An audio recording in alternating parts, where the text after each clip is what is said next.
brand new Destination Downriver podcast presented by the Trenton Trib and the Island Beacon. And this is our first podcast that we're very excited to be providing to you. And we're actually broadcasting from the beautiful offices of the Trenton Trib and the Island Beacon in gorgeous downtown Trenton, one of our beautiful downriver communities. And we're so excited to be having the opportunity to do this in partnership with the Destination Downriver Coalition. And you think about over the past year where the coalition began and where we are today, it's just absolutely phenomenal. The growth, the amount of members that have joined the coalition, and what this coalition is doing to promote in a dynamic way all the great things that are taking place in the Downriver region. You know, Downriver, kind of our theme today is Rust Belt to Green Belt, and we have some amazing guests that are going to be joining us, and I'm going to introduce them here in a minute. But Downriver is made up of 18 very diverse and very unique communities, and the Southern Wayne County Regional Chamber,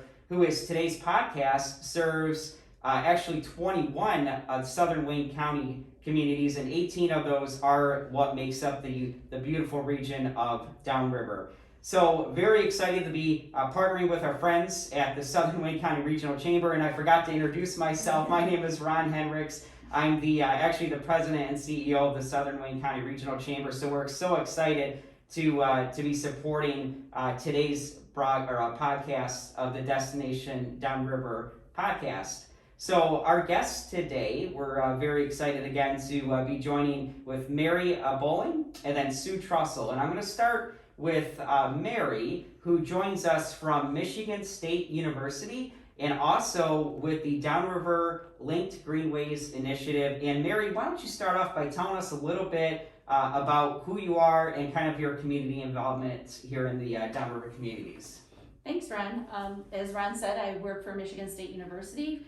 I'm an educator with the Michigan Sea Grant program, and we are working with all of our communities along the coastal areas in Michigan to invigorate their economies and also balance that with wise use of our natural resources. And then as part of that, I chair the Downriver Link Greenways, which is a coalition of 21 different communities here in Downriver area, and we're working to connect all of our beautiful green spaces through a series of trails, and also our wonderful water resources in the Detroit River, the Huron River, and the Rouge River. That's great, Mary, and so excited to hear. I know that you are such a big name in the Downriver community, and you've done so much for our region, and I'm really excited to see more of what you're going to be doing in partnership with Destination Downriver. But this podcast, this is going to be an ongoing podcast that we're very excited to be launching today to really help us to promote tourism downriver, to attract talent to the region. And really today what we're focusing on is the story of how Downriver has transformed from Rust Belt to Green Belt.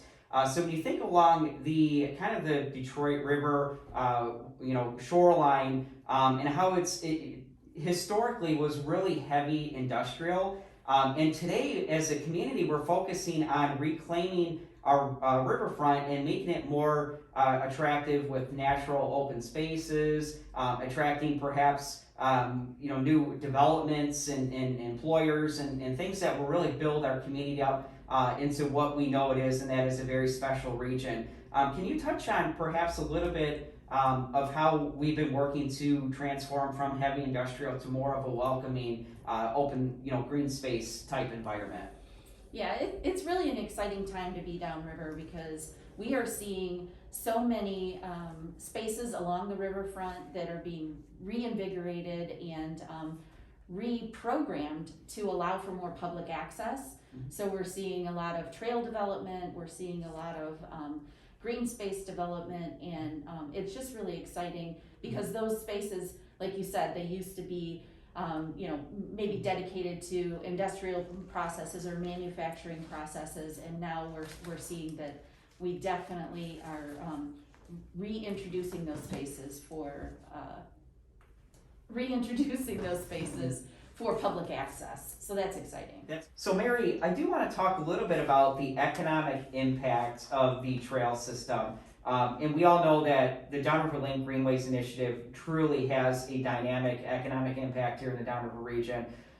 thinking about the Huron River and the trails along the river. And we in Atwater Street Tacos, John Fiorelli, the Fiorelli Restaurant Collection in Flat Rock. There's a lot of unique businesses that really see the advantage of locating along the waterway and the trailways. Can you talk a little bit about how trailways and waterways truly have an economic impact on a community? Mm-hmm. Yeah, so the economic development happens in a few different ways. Obviously, we have increased use of our existing businesses, but then we are also seeing businesses relocate or locate here in the Downriver area because we have these trails. So we're seeing brand new outfitters come to town. When we first started working on this 20 years ago, there wasn't anybody here, and now we have more than 5 outfitters that are operating in our Downriver communities, so bringing that economic benefit. Trails also raise property values in the nearby areas. We're seeing a lot of increased real estate, people moving to an area because we have these amenities here. And then also increasing tax revenues in our communities because of trails. So it's really exciting to see those economic development factors happening in real time here in our Downriver communities. That's great, Mary, because that really fits into the mission of the Destination Downriver Coalition, as I mentioned earlier, and that is recruiting talent to the region, attracting tourism, and the trailways and the waterways really fit so perfectly into that mission, where it's providing beautiful opportunities for to live along the waterway and the trailway, or to open a business, a unique business. And that's another thing that's really unique about Downriver too, is that we're seeing these kind of like niche market type businesses that are coming in and locating along these trailways and waterways, and truly taking advantage of that economic opportunity that they bring to a community. Great. And again, we're here with Mary Bowling with Michigan State University and the Downriver Link Greenways Initiative. And my name is Ron Hendricks. I'm your host of the Destination Downriver podcast. And that was really a good segue, Mary, because I would like to talk a little bit about the Downriver Link Greenways Initiative. And recently, the DLGI, as it's affectionately referred to here in the Downriver community, launched a new website. And it provides, I believe, if I understand correctly, a really great tool to help you to plan your trip to Downriver and take advantage of the greenways and perhaps restaurants that are along the greenways and different things like that. Can you tell us a little bit about DLGI, perhaps the new website and other initiatives that the organization's involved in? Yeah, so Downriver Link Greenways, as I mentioned, has been working with several communities in the Downriver area to connect those trails. And then our new website we're really excited about, because prior to the launch last year, we were really focused on planning and designing and developing the trails and construction of those trails. Now we have over 100 miles of trails throughout the area, and so we're really excited to be able to provide what we call our delightful destinations. So they're just samples of what people can do on the trail. So if somebody knows that they want to go to Trenton, for example, they can pull up that delightful destination. They can see what restaurants are there, what amenities are there, where they can park their car, get on the trail. If they're in a kayak, where they can park their car and get out on the water. And it's just very low-hanging fruit, if you will, to try and give people an idea of what can be done. Obviously, people can create their own trails or their own tours, but if they don't know the area, they can start there and then build on those. That's great. And what's the website, Mary? It's downrivertrails.org. Okay, downrivertrails.org. That sounds so exciting. I'm going to definitely visit that when we're done with this podcast. Looking forward to planning my trip to Destination Downriver at downrivertrails.org. And I do want to ask you, because we probably have a lot of people that perhaps might live along the Iron Bell Trail, which goes throughout much of the state of Michigan, including the Upper Peninsula. Can you tell us a little bit about the Iron Bell Trail? Obviously, I know you're very familiar with it. And does it go through the Downriver community, and does it connect to the Downriver Link Greenways? Yeah, we actually have 10 of our Downriver communities that are along the trail for the Iron Bell. So we share that path system. And with the Iron Bell Trail, it's 2,000 miles of trail going from Belle Isle in Detroit all the way to Ironwood on the western end of the Upper Peninsula. And there's 2 different routes. Once you leave Belle Isle, you can either go north on the biking route, or you can go south and come through our Downriver communities and go on the hiking portion. And so those communities downriver that are included: River Rouge, Ecorse, Wyandotte, Riverview, Trenton, Gibraltar, Groseal, and Brownstown Township, and Flat Rock. Wow, Mary, you are good. You got all this at the top of your And head. Rockwood. And Rockwood. I can't forget Rockwood. Yeah, so that it's pretty amazing that That's we get to amazing. share that path with the Iron Bell Trail and also the Great Lakes Way. Oh yeah, that's just amazing, Mary. Thank you so much. And so my final question for you, you mentioned all those communities, and that's really exciting that I would be able to go to downrivertrails.org and plan my trip and explore the trails and see what restaurants and other businesses are along the trail. But how could other communities get involved in the DLGI initiative or even Destination Downriver? Yeah, so they can contact me. My email is bowling@msu.edu.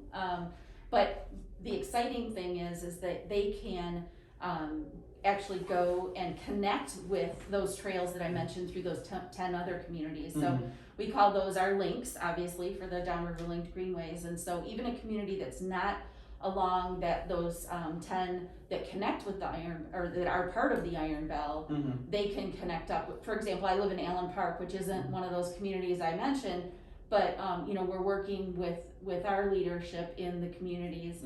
I know Lincoln Park has expressed interest, and Woodhaven and all kinds of other downriver communities that are trying to connect to that main spine that comes through the 10 communities I mentioned. That's great. Yeah, Lincoln Park and so many others. We're one of our first communities that joined the Destination Downriver Coalition. So they're amazing communities, and I'm excited to hear that they're interested in being involved in DLGI as well.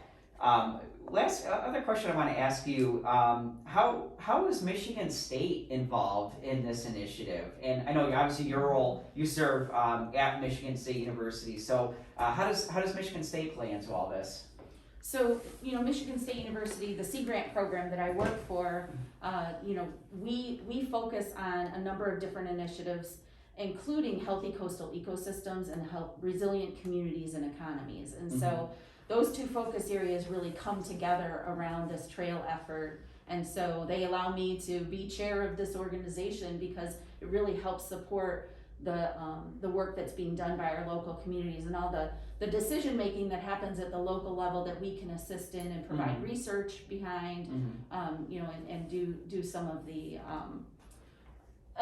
other efforts that are needed to make the Downriver Link Greenway successful. So they allow me to do things like help communities write grants to receive funding for the trail development and construction and programming as well. That's great. And so the area that we're talking about is actually kind of within 3 different rivers or watersheds, and that's the Detroit River, the Huron River, and then the Rouge River. So for our listeners, can you kind of visualize that for them, explain what communities? I know we talked about a lot of communities, but kind of draw a picture of mental image, I guess, for them to explain what area we're talking about. Yeah, the Downriver Link Greenways is basically southern Wayne County communities outside of Detroit. But if you picture the river on one side, I-275 on the other side, and then we always talk about our mission is helping our communities here connect between Detroit, Ann Arbor, and Monroe. That's great. Mary, you have just been an absolute delight to talk with today. And I'm so excited to be going to downrivertrails.org to plan my trip today to Destination Downriver and explore all the amazing greenways and the waterways and just all the great things that you can come and enjoy the great outdoors here in the Downriver region. So thank you, Mary. Thank you for being with us today. Again, that's Mary Bowling with Michigan State University and the Downriver Link Greenways Initiative. Thanks again, Mary. Thank you, I appreciate it. Welcome back to the Destination Downriver podcast presented by the Trenton Trib and the Island Beacon. And my name is Ron Hendricks. I am your host, and I want to thank today's sponsor again, the Southern Wayne County Regional Chamber, which is truly Downriver's premier business organization serving our region's job providers and entrepreneurs and workforce as well. So we want to encourage you to go to the Chamber's website, swcrc.com, to learn more about how the Chamber is working to enhance business by providing many resources and opportunities in the Downriver region. Again, that's swcrc.com. So my next guest today, very excited to be welcoming Sue Trussell to the program. And Sue Trussell is the director of the Brownstown Township Downtown Development Authority. And Sue wears many hats. She's also the one of the chairs of the Destination Downriver Coalition, which we're going to be talking to her in more detail here in a couple of minutes about. But she also serves on the Chamber's Executive Committee, and that means that she's one of my bosses. So we're very excited to have Sue here, and I have to be very, very polite and kind to her, I believe. So, Sue, thank you so much for joining us today. And why don't you start off by telling us a little bit about yourself and your involvement with with Brownstown Township and also Destination Downriver. Sure, thank you, Ron, and you are always polite to me, so we don't have to worry about that. I have been the director of Brownstown Downtown Development Authority. I've been with the township for 9 years and a lifelong Downriver resident. And I was happy when, so Anita Tordeski started this Destination Downriver Coalition in 2018. We all got together and at a tourism workshop that was put on by Michigan State University Extension, and it brought about 50 people together from around the Downriver area just to try and get a conversation started on how we can make Downriver a tourist destination. So about a year ago, Anita decided to retire and asked me to step up to be the co-chair of the coalition. I was happy to do that. Like I said, lifelong Downriver resident and loved the area, and I'm happy to do anything I can to promote Destination Downriver. Sounds great, Sue, and you were definitely the perfect person for Anita to approach. And I know Joanne Gagne is also the other co-chair and very heavily involved in the coalition. So I want to give Joanne a shout out because she just retired as well from the city of Trenton, and we miss her so much, but she's still so active in the community. But let's talk about Destination Downriver.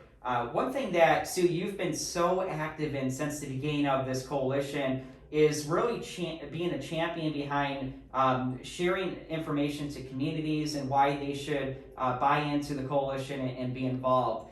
So can you tell us a little bit about perhaps the purpose for Destination Downriver and how this coalition is beneficial to the entire region? Sure. So our focus has been to get the 18 communities to embrace Destination Downriver, for us to show them how we can help them enhance their businesses, enhance their communities, enhance anything to bring people to their community, to live there, to work there. So through Destination Downriver, there's so many benefits. We can promote as a region the whole area, and that will benefit each community individually. So we've asked for a financial contribution from those communities, and the way we like to tell our story is for the money that we're asking for on their own would not get them very much as a marketing tool. But if we all pool our money together and pool our resources together and our efforts together, we can do so much more as a region. Yeah, you know, Sue, that's such a great point, because we're talking about 18 very unique, different communities coming together as one dynamic and powerful region of difference makers. And I think that having an organization like Destination Downriver Coalition is truly having such an amazing impact and bringing all those communities together to have that bigger, impact that we're all hoping to have in this region. So that's such a great point, and we can definitely do a lot more when we're united together. And I think that's definitely a big purpose for Destination Downriver.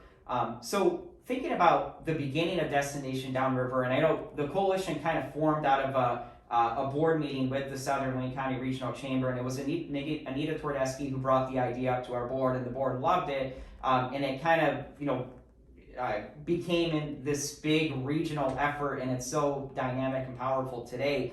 But can you talk about how the coalition has evolved since its foundation?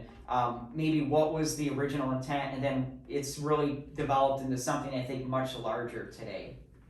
Sure. So as our original intent was to promote Downriver as a tourist destination. Anita's idea, which was a great idea to get us all together and promote us. And we were heavily involved with the Detroit Metro Visitors and Convention Bureau. And their idea was for conventioneers to come, while they're in Detroit for a week-long convention, come downriver for a day and do a day trip, which was great until the pandemic hit. Mm-hmm. So we changed our focus, and we could have easily, just folded at that point. And I'm so impressed with everyone who's involved in the coalition that just kept pushing forward instead of, being tired of the Zoom meetings and being tired of talking about it. Everyone really stepped up. So I'm really proud of everybody for doing that. And our focus changed to economic development, which was a part of it, and also just tourism for the people living here, for the residents to take a day trip somewhere. And it's amazing through our conversations during the coalition meetings how and very involved people still don't know a lot about what's happening downriver in their neighborhood community. So it's really had us focus on that there's so much information that we need to get out there, and that's really what we need to do as Destination Downriver, is to get the information out there. Mm-hmm. So yeah, you brought up a really good point, Sue, and that's, what's that old saying, when the going gets tough, the tough get going. And that's truly, that's who we are, that's who we are, downriver. We're tough people, and we come together in good times and in bad times. And this pandemic has truly shown how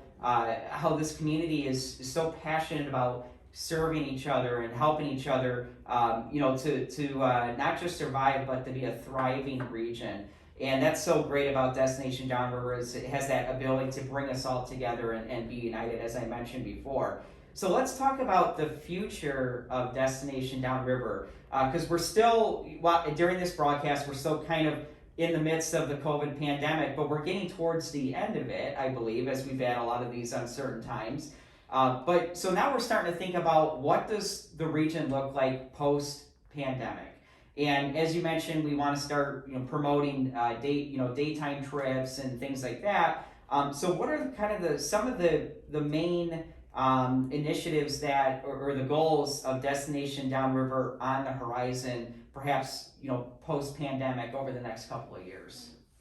So the future looks like, one of our big initiatives is to do packaging for tourists, ones that live local tourists or ones that are coming from other states, other countries. So we've been working hard with our businesses and our communities to put together packaging. So we could go on the Destination Downriver website and say, I want a kayak and I want to go to a restaurant, and you'd find a package right there for that. We have talked to the city of Riverview about including them with their golf course there. So we've been visiting all the different communities and figuring out exactly what they have to offer. And they don't have to be on the water. I mean, we do have wonderful trails and wonderful things to do, but with the, like you said, Ron, the 18 diverse communities we have, there's something to do in every community. We actually did an exercise on our couple meetings ago, we have a monthly meeting for Destination Downriver Coalition. And everyone from each of the communities talked for 5 minutes about what they would do in their community, a day trip. And that would include an activity, somewhere to visit, and somewhere to eat. And it was wonderful for us to hear, and me as a lifelong Downriver resident, I learned a lot of things about places to go to that I had never heard of. And it was just wonderful for them to be able to tell their story. And that's kind of what we want to do. We want to tell the stories of all the 18 communities. That's great, Sue. And one thing you mentioned that I want to go back to the day trips, because we were just talking not too long ago with Mary Bowling, my previous guest, and we were talking about the economic impact of the trailways, the waterways, And the economic impact of Destination Downriver, I think, is truly tremendous and very beneficial, I think, to our local Downriver businesses. And now they're going to have the opportunity to advertise their services and their offerings in these visitor packets. So that's tremendous to hear about, Sue. But also, when you think about Destination Downriver, we talk about these daytime trips, but Destination Downriver is also a permanent destination as well. And we talk about these different communities that are within the 18, for example, like Romulus, and Taylor, who are seeing just dynamic economic growth right now and opportunities for employment and to come and live and raise a family. So there's kind of a permanent aspect to this as well, correct? That's very permanent destination? Correct. That is correct, Ron. And as my job as the DDA director in Brownstown, that's always my focus. We, as the DDA, built a beautiful $7 million recreation campus. And you would think, well, what's that got to do with economic development? Well, when a company is bringing people in or looking for a place to have their business, to build their business, they also want to have a place where their employees are comfortable, where their employees are going to look, well, where's there recreation for my children? Where can I go to do things, activities with my family? So that's definitely part of the economic development, is to make a pleasurable place to live and things to do. So people want to build their businesses here and then live here. So it's a large part of it. So Sue, how can businesses find more information and learn more about participating with the coalition and perhaps getting their information into these visitor packets? They can just look on the Destination Downriver website and email us, and we'd be happy to have them part of it, to give them any information that they need. Great. I know there's a lot of businesses that would be very interested in participating in Destination Downriver and getting their services and information on their business in those visitor packets. So again, you can go to the Destination Downriver Coalition website, which is destinationdownriver.com. Yes. And then also you can reach out to, there's information there on the website. You can reach out to the coalition, Sue Trussell or Joanne Gagne, who will be able to help you with that. Yes, the pandemic offered us an opportunity. We're trying to stay positive, stay on the bright side, and everyone wants to be outside. And the Downriver area offers so many opportunities to do that. We have 7,500 acres of parkland, which include municipal parks. We have 4 metro parks, the only international wildlife refuge in North America. And we also have 2 metro park golf courses. There's so much to offer here to do outside, and every community has something that they can offer for us. Yeah, there truly is, Sue, and we were talking with Mary Bowling, as I mentioned earlier, my previous guest, and she had mentioned to me previously that we have 100 miles of trailways, and that's combined greenways and waterways. And if you think about the opportunity that brings to a visitor and a resident of the Downriver community, when it comes to kayaking and fishing and hiking and just exploring the great outdoors, what better place than Destination Downriver? Just an absolutely amazing place for a day trip, and as I mentioned before, a permanent destination to raise your family, to open a business, and really live that abundant life that I think all of us are seeking. I want to thank you again for listening to today's Destination Downriver podcast presented by the Trenton Trib and Island Beacon, and a special thank you to Kathy Kane and all the staff here at the Trib and the Beacon who are allowing us to broadcast from their beautiful office in the happening place of downtown,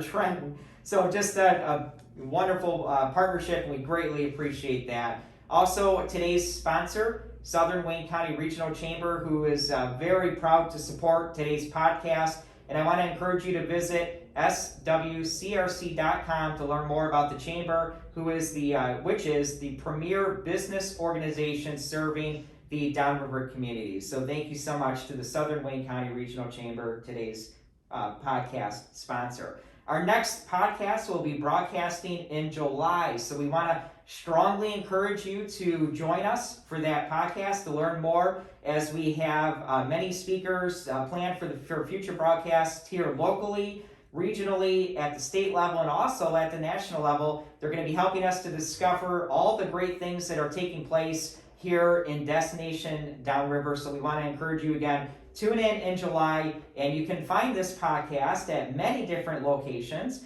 including the Trenton Trib and Island Beacon's website, destinationdownriver.com, and then all the different social media channels such as YouTube and Facebook. So we strongly encourage you to join us in July for our next podcast. Again, my name is Ron Hendricks. I am your host, and I'm looking forward to joining you in future podcasts.